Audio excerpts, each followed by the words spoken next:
Hey there, I am at the OSU MRI Conference in Columbus, Ohio. And after my presentation today, somebody came up to me with a really great question. My name is Tobias Gilk. I am a certified MR safety officer and MR safety expert. And the question that was asked pertained to MR technologists, radiographers, and the threat of, losing my license if I do something or don't do something, right? And it was a great question, and I have heard, sort of the not my license shtick so many times, and I think it's really important that we put this in context. So, first off, MR technologists in the United States aren't licensed healthcare providers, they are registered healthcare providers. So ARRT, American Registry of Radiologic Technologists.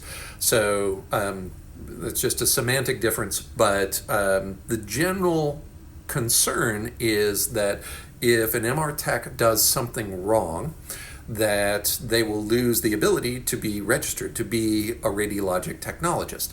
And one really important thing to recognize is that if a tech in the United States does one of two things. One, they follow their site's documented policies, or two, they follow the direction of the licensed healthcare provider, typically a radiologist, who's giving them clinical care direction. If they do one of those two things, they are more or less insulated from any action that might be taken against their registry status. And that's because in the United States, for the most part, radiologic technologists are viewed legally as essentially sort of the disembodied hands of the radiologist, right? They're there to execute tasks that have been assigned to them legally.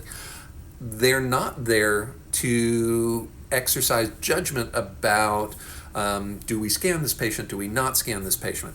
Those are clinical care decisions that in the United States more or less have to be made by a licensed healthcare practitioner, a physician or physician extender in some cases. Those decisions cannot be made by radiologic technologists. Now, radiologic technologists can execute those decisions based on policy or based on the direction of a supervising physician, in which case they're not actually making the decisions, they're just simply executing decisions that were made for them. That's the general legal framework, right? So, what if a technologist is asked to execute a study and they're uncomfortable with that they think that there's some sort of a risk? And this goes back to the, not my license, not going to jeopardize my license by doing that. The decision to not scan a patient is a medical decision. It is a decision to withhold care. That is a medical decision. That is practicing medicine. That is outside the scope, the authorized scope, of a radiologic technologist. If a radiologic technologist refuses to proceed with a scan, that refusal is, in most instances, legally practicing medicine, which opens up the technologist to all kinds of responsibilities, liabilities, and potential action against their license or their registry. Oftentimes, I see not my license refusals essentially being used when the technologist is really struggling to understand what the risk profile is. And to the person who came to me with the question, they were asking me, am I aware of anybody who has ever had disciplinary action taken against them if they did what the radiologist told them to do? The short answer to that question is no. But when I see this refusal being used, a lot of times it's it can be easily demonstrated that the technologist doesn't really understand what the risks are.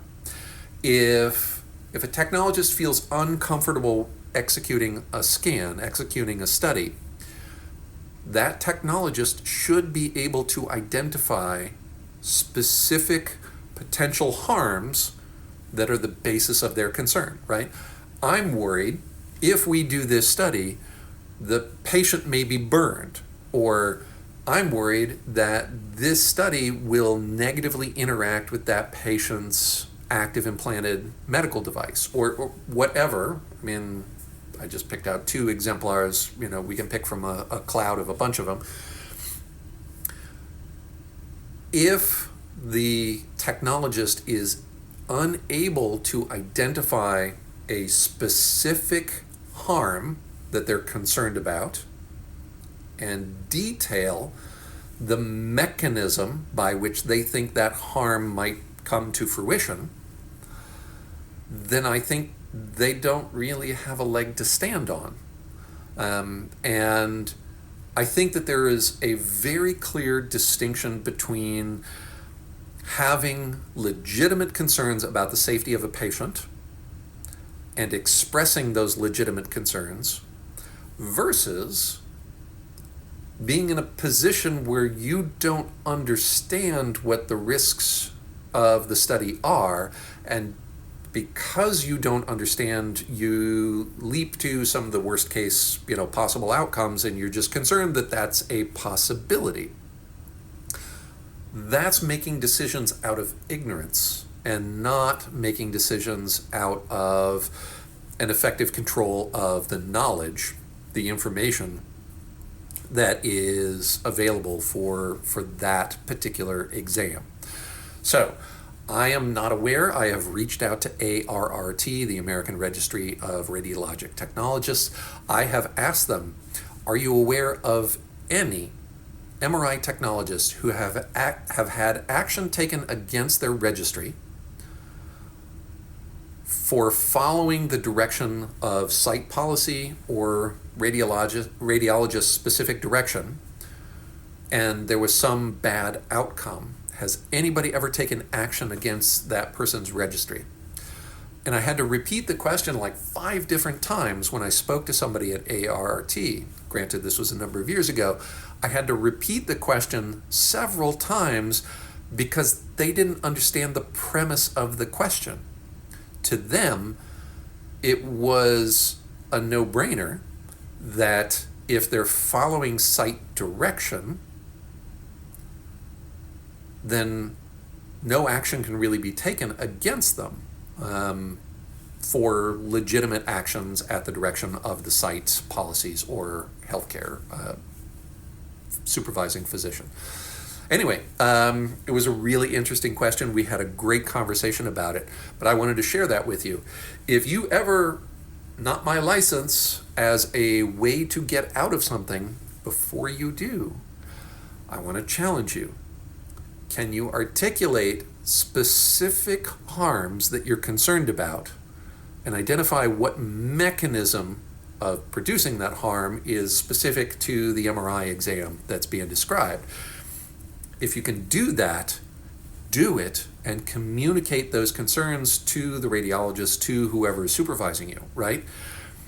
If you're unable to essentially pass that 2-pronged test, identify specific harms and identify the mechanisms by which you think those harms could come to pass, if you can't do that, maybe you're not appropriately prepared to make a real objection. And don't cross the threshold of practicing medicine and exposing yourself to all of those potential risks if you're not really sure.